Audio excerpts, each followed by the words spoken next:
di Papua telah meminggirkan orang asli Papua dan juga merusak lingkungan di Papua.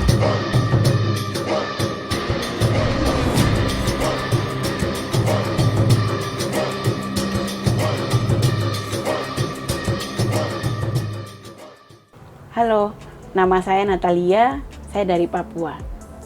Apakah kalian tahu Papua? Ya, pasti kalian tahu. Namun, mungkin tidak banyak dari kalian yang tahu tentang apa yang selama ini terjadi di Papua. Perampasan tanah, deforestasi, rangkaian kekerasan dan pelanggaran HAM tak kunjung usai. Bagi siapapun yang tidak banyak tahu tentang Papua atau bukan orang asli Papua, akan menganggap bahwa agenda pembangunan di Papua bertujuan untuk mensejahterakan dan memanusiakan orang asli Papua. Namun, pandangan seperti itu seringkali tidak sesuai dengan apa yang terjadi di Papua.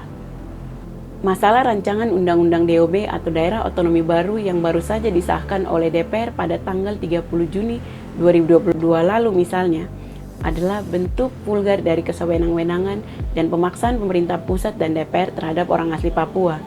Karena proses pembentukan undang-undang tersebut tidak sesuai dengan prosedur yang sah dan tidak partisipatif. Tapi, bukannya semua proses pembentukan undang-undang, seperti Undang-Undang Cipta Kerja, Undang-Undang Minerba, juga dilakukan tidak sesuai dengan prosedur yang sah dan tidak partisipatif? Nah, sama seperti pembentukan Undang-Undang Otonomi Baru di Papua, yang disahkan melalui pembahasan yang sangat singkat, yakni 2,5 bulan. Oke. Saya akan menjelaskan apa itu Daerah Otonomi Baru atau DOB. DOB adalah proyek politik pemekaran di Papua dengan membagi Papua menjadi beberapa unit administrasi, seperti pembentukan 3 provinsi baru yang ada di Papua saat ini, yakni Provinsi Papua Selatan, Provinsi Papua Pegunungan Tengah, dan Provinsi Papua Pegunungan.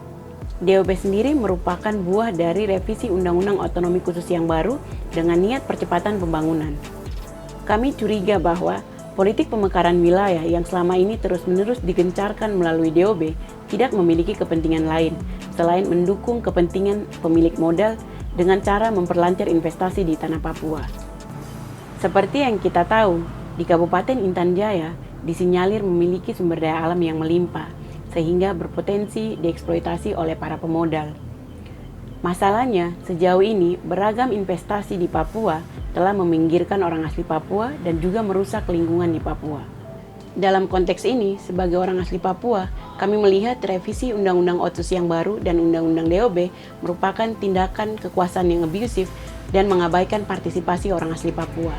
Alasan-alasan formalis dan romantis yang kerap disampaikan oleh pemerintah seperti mempercepat jangkauan pelayanan publik sesuai dengan aturan hukum yang ada, percepatan pembangunan dan pemerataan ekonomi kerap tidak tercermin dalam revisi dan pembentukan undang-undang dari pemerintah yang dihinggapi gejala yang kemudian kami sebut sebagai autokritik legalism. Bahkan sejak revisi Undang-Undang Otonomi Khusus dan kebijakan DOB digulirkan, penolakan masyarakat Papua tak henti-hentinya dilakukan, baik aksi damai yang dilakukan yang berujung pada penangkapan, kekerasan, dan penembakan yang dilakukan oleh aparat keamanan, hingga judicial review ke Mahkamah Konstitusi. Intinya, revisi Undang-Undang Otonomi Khusus hingga kebijakan DOB yang dilakukan secara tergesa-gesa dan tanpa kajian ilmiah untuk mengevaluasi 20 tahun Undang-Undang Otsus ini menandakan satu hal, bahwa kekuasaan di Jakarta sejak aneksasi Papua hingga rezim Jokowi cenderung mengabaikan keberadaan orang asli Papua yang seharusnya menjadi subjek politik yang berhak menentukan mana yang baik dan mana yang tidak baik bagi diri mereka. Bahkan jika kita merujuk pada hasil evaluasi Majelis Rakyat Papua atau MRP sebagai representasi kultural orang asli Papua, menunjukkan bahwa 20 tahun ini Otsus tidak pernah diimplementasi secara paripurna. Ini terbukti dari 24 kewenangan dalam Undang-Undang Otsus, hanya 4 yang diberikan pusat kepada Papua. Ironisnya, alih-alih melakukan evaluasi berdasarkan pertimbangan yang matang dan akademis, pemerintah pusat justru melakukan pendekatan secara militeristik dan keamanan berdasarkan data intelijen untuk meredam perlawanan kelompok pro kemerdekaan Papua. Tidak hanya itu, anehnya pada saat judicial review, ahli dari pemerintah melalui argumentasi hukumnya justru mendowngrade legal standing MRP sebagai pemohon.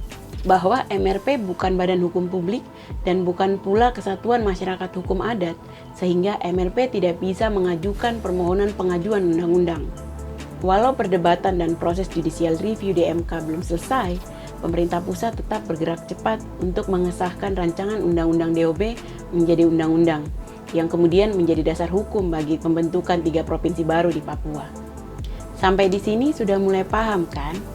Semua proses legislasi yang absurd dan anti keadilan yang dilakukan oleh elit politik Jakarta terhadap Papua semakin mengonfirmasi watak oligarki politik dan ekonomi Indonesia terhadap Papua yang menganggap bahwa Papua adalah tanah kosong yang dapat mereka kapling-kapling sesuai dengan kepentingan mereka.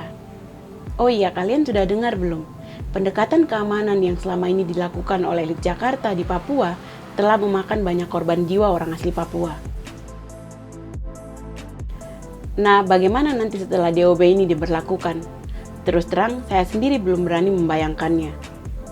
Seiring dengan ditetapkannya DOB dan dibentuknya provinsi-provinsi baru di Papua, maka akan semakin banyak satuan keamanan baik kepolisian maupun militer yang akan ditempatkan di ketiga provinsi baru ini.